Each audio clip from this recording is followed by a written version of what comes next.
The talking stage is already confusing enough, but some people make it feel like a full-time job with no paycheck, no benefits, and no clear job description. Hi, welcome back to Teen Drama with me, Destiny B. And today we're talking about red flags in the talking stage. This is not me telling you to block everyone. Well, it kind of is. This is me saying the signs are literally blinking in your face and you're pretending it's mood lighting. Okay, so number one, I'm just going to go with people being too nonchalant, especially men. Like, being calm is cute. Like, you don't have to be super extra about everything, but acting like you don't care about anything is annoying. Because, number one, if you're taking forever to reply, but you're always online, like, I can see that you read the message, or, like, some people, like, with my friends and stuff, will see, like, oh, they've been on Instagram online, or they've been on Discord, or I don't know what y'all message people on, but they'll see that they're online, and they still don't respond for, like, 3 days. Girl, like, just respond. Like, I know you saw the message. And then also acting like someone's embarrassing.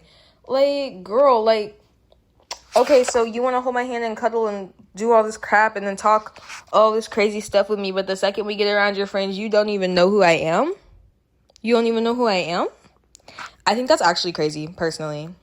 Especially with, like, I haven't really had much experience with this, but I know my friends have, and girl, he don't like you. He don't like you.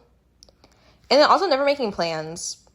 Like, people be like, oh, like, we're in the talking stage. That doesn't mean that all we have to do is talk, though. We don't just have to talk on the phone or in school or text. Like, we can actually hang out, you know. Like, the talking stage doesn't mean that we're just talking, if that makes any sense. I feel like that's annoying, and also I actually don't want to be with you if all we're going to do is text back and forth, because I can actually do that with literally anyone at any point in time in my life.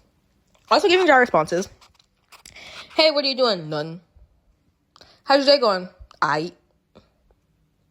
Okay, like, do you not want to talk or something? Like, continue the conversation or give a 2-word response. For the love of God, please. Like, some people aren't even mysterious. They're just dry. Like, nonchalant is cute for about 5 minutes. After that, it just feels like customer service with no representative. It's horrible. You know, and making you feel like you're doing too much for wanting basic communication. I feel like that's just so annoying to me. Like, oh no, I want to speak to you once a week? No, baby. No. Like, what? Like, excuse me? Okay, red flag number 2, they only text you when you're bored. You can tell when someone actually likes you versus when they just need entertainment.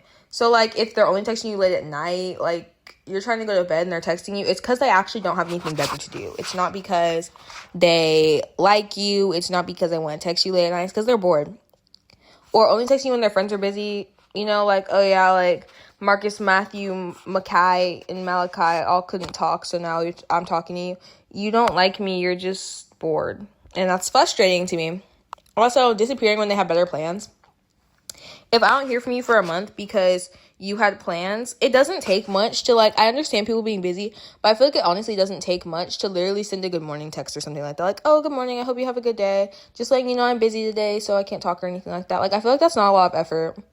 Or at least, like, once a freaking, you know, year or something. I don't know. But I feel like it's just, I don't know. And then also never asking real questions. They just be like, what up? You know, they're not actually interested in anything that's going on in your life. And also the conversation being, like, very one-sided. I feel like, do you like me or did your phone just get too quiet? Like, I'm confused. I'm confused. Rebel number 3 is making everything confusing on purpose. So some people like keeping you confused because it keeps them in control. So saying they like you but acting single type things, you know? And I fully understand people who are like, I'm not committed, so I'm going to talk to multiple people. That, honestly, while some people aren't okay with that, that's perfectly fine with me. But I feel like that's something you have to communicate, you know? Like, if we both like each other or something, you can't just be like, out of the blue, I can't find, you're talking to, like, 50 different people. Like, you have to be like, oh, by the way, I'm talking to other people, you know? Like, you can't just pull up acting single as crap just because you're not, like, there's no label on it. I feel like if you don't tell people that's what you're doing, because some people aren't going to be okay with that. And then there's also, like, flirting really hard one day and then completely ignoring you the next. And then avoiding labels but really wanting loyalty, being like, oh, like, no, you're my girl, you're my girl, you're my girl. Oh, I'm your girlfriend? No, ho, ho, ho, no, we're homies. That's the homegirl. That's my homegirl. Like, excuse me?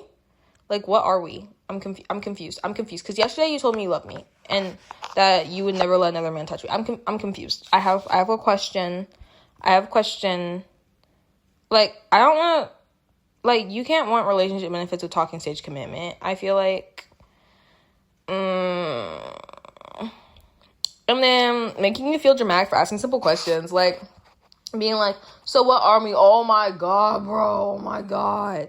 Do you still like me? Oh my God, bro. Oh my God. Like, okay. You could have just said yes. I feel like you could have just said yes. And then giving mixed signals and acting innocence. Like, mixed signals are still a signal. The signal was run, by the way. Yeah. Red flag 4 is they try to make you jealous. Like, what? Trying to make someone jealous isn't romantic. It's just immature. Like, posting with other people for attention. I understand if you have friends and stuff and you're posting with other people, but posting with your arm, like, around your homegirl's waist while she's in a bikini, it's like, excuse me, sir? Like, I'm not jealous. I'm just weirded out, actually. And then bringing up other girls or guys on purpose, like, whether that be someone that they were interested in or, like, their ex that they still hang out with, like, doing it because y'all are actually still cool is one thing, but doing it because you want to make me feel bad is a completely different thing. And I feel like everyone wants to be like, oh, yeah, hey, babe. Yeah, I was at Starbucks and the barista asked for my number. I didn't give it to her. Like, congratulations. Do you want a cookie? Do you want a cookie? Hello? As Taylor Tomlinson once said, congratulations. You honored the most basic term of our agreement. And then trying to see if you'll react to literally anything. It's like, babes, I actually don't care. I fear. I actually don't care. And then making you feel like you're in a competition. I'm not in a competition. You want to know something? I'm a quitter. I will quit very quickly on people. So don't make me feel like I'm in a competition, babes, because here's the thing. You will lose. Trying to make me jealous does not make me want you more. It makes me want peace. And if I have to compete for your attention, please give that trophy to someone else. Please, because I'm not doing it. Fact number 5 is that they don't, like, respect your boundaries. Respect is attractive and pressure isn't. Like, getting mad if you don't reply fast. And I understand if it's been 3 days or something and they've seen that you read the message or they've seen that you've been online or something like that. But if it's been 10 minutes, hey, I fear I actually have a life other than you. I fear. And then pushing you to talk when you said you're busy. If I'm like, oh yeah, I'm on my way to a game, I'm getting game ready, and they're like, oh, okay, so you're not busy. I'm like, no, babes, I am busy. Oh, why? We can talk, we can still talk. No, we can't. And then what I hate the absolute most is, like, making you feel guilty for saying no to anything. If I don't want to talk, and then I feel guilty for saying no. If I don't want to buy you something. Or if, like, even for a guy, like, oh, if a guy doesn't want to buy a girl something, and then the girl makes him feel guilty for saying no. Like, what? Or, like, if I don't want you to touch me. Like, maybe I don't want a hug. Maybe I don't want you to touch me in my no-no square. Maybe I don't want to do the deed with you. And then you're going to make me feel guilty for saying no. Also, moving too fast. I'm just like, I feel like certain things, if we're in the talking stage, the only touching we're doing is highest level, like holding hands, if we're in the talking stage. That is the most that we're doing. Like, if we're in the talking stage, we are not going any past that. So don't even try to move faster with me because it's not happening. And I'm not going to date you regardless. So just know that, like, it's going to take me a minute to even like you. And also asking personal questions too early. Like, babes, I met you yesterday. Why are you asking me if it's pink? Excuse me? Like, I'll actually block you. Like, I'll actually block you. And then acting entitled to your time.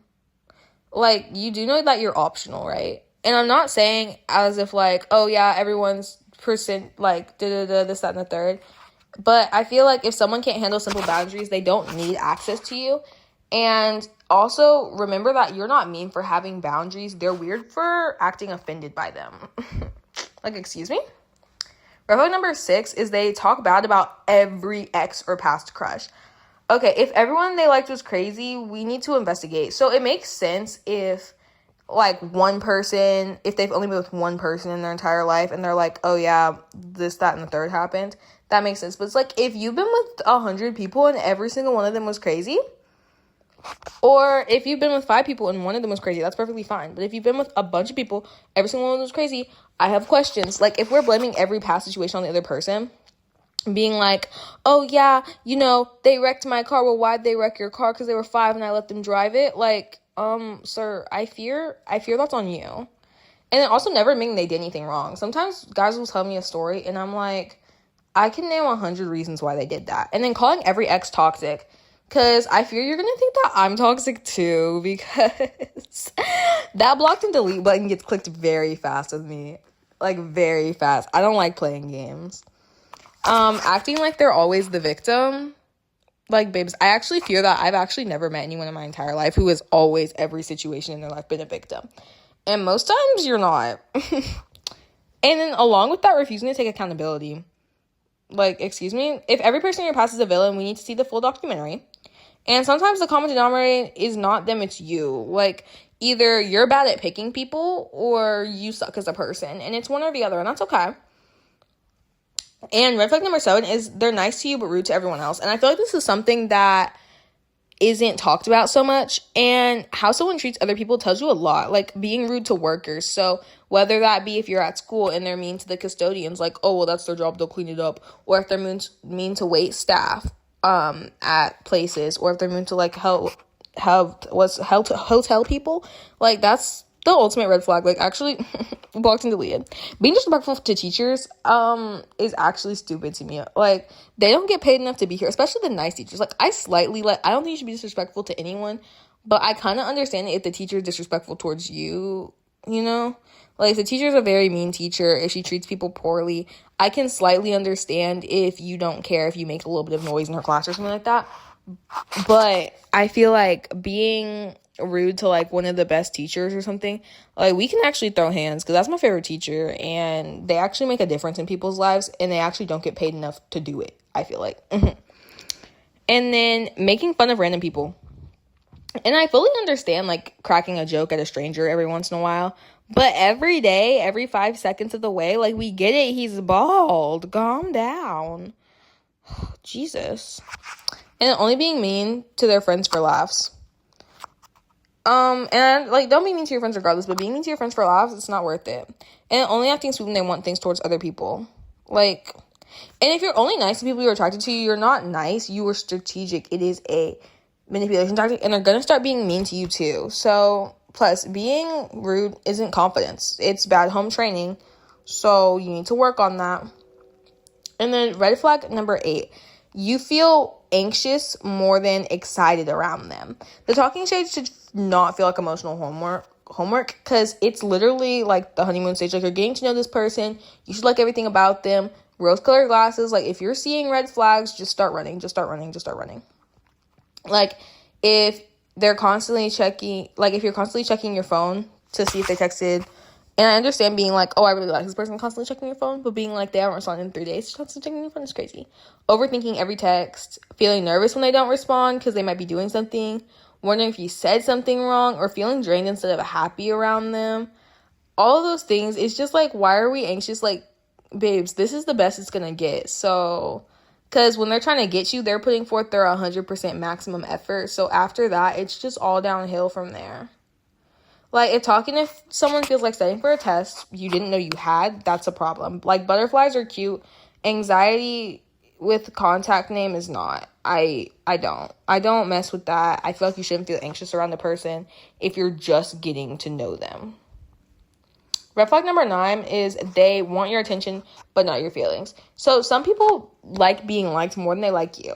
It's one thing if, you like someone first, and then they're like, okay, let me give it a chance. They end up actually liking you. But it's another one if it's like they're just flirting for fun or something, or they want compliments, like they're just fishing for compliments, so they're going to talk to you because they know you're going to literally glaze. Or wanting you to care, but they actually don't care. Getting distant when you ask what they want or something like that. Like, oh, like, what do you want in the future? They're like, oh, I want to talk about this. Yeah, bro, that's not an answer. Or, like, enjoying the attention, but not giving any effort back. If a talking stage is fully one-sided, I really want you to imagine what that relationship is going to be like. And even then, some people don't even want a relationship. They just want an audience. And they act like attention isn't, like, they're not responsible for that. And that's perfectly fine. I feel like you just have to get it. Red flag number 10 is if your friends don't like them. If your friends are always not right, but sometimes they see what you are ignoring. Also, they're your friends, so if they're most likely looking out for you. And if you don't think your friends are looking out for you, you need to get some new friends. Because if you think they have your bad intentions, get new friends. Because friends noticing when your attitude changes because they're paying attention to you and they care about you and they love you. Or friends saying that person seems weird, or they make your friends uncomfortable, or like, oh, they seem to be they're flirting with us or something like that. Their friends pointing out patterns that they're having, like, oh, every time you do this, he does this. Every time you do this, he does this. Every time she does this, something happens like this, like, and then you defending that person too much, like, oh, no, it's not toxic, I swear, it's not toxic. It's like, the fact that you're having to defend this person in the talking stage is kind of embarrassing, I'm not gonna lie. And then ignoring outside opinions because you like them. You need to listen to your friends, because there's two things that happen if your friends don't like someone. You either need to get better friends because they're being toxic or whatever. If you truly think that they don't have your best intent at heart, you need to get better friends, because if you can't trust your friends to have your best intent at heart, why are you friends with them? Or two, you need to listen to them, because hus before bres, in my personal opinion. Innies before outies. I don't know. Like, if every time you tell your friends about them, you have to start defending them, that says something. Sometimes your friends aren't hating, they just have eyes and you don't. So here are some rapid fire red flags that I don't really gonna talk about. So they never ask about your day. They only compliment you on your looks. They act different around your friends. They act different around their friends. They leave you undelivered, but watch your story. They make you feel dumb for caring. They never apologize. They flirt with everybody. They always have an excuse. They make everything a joke. They call basic respect doing too much.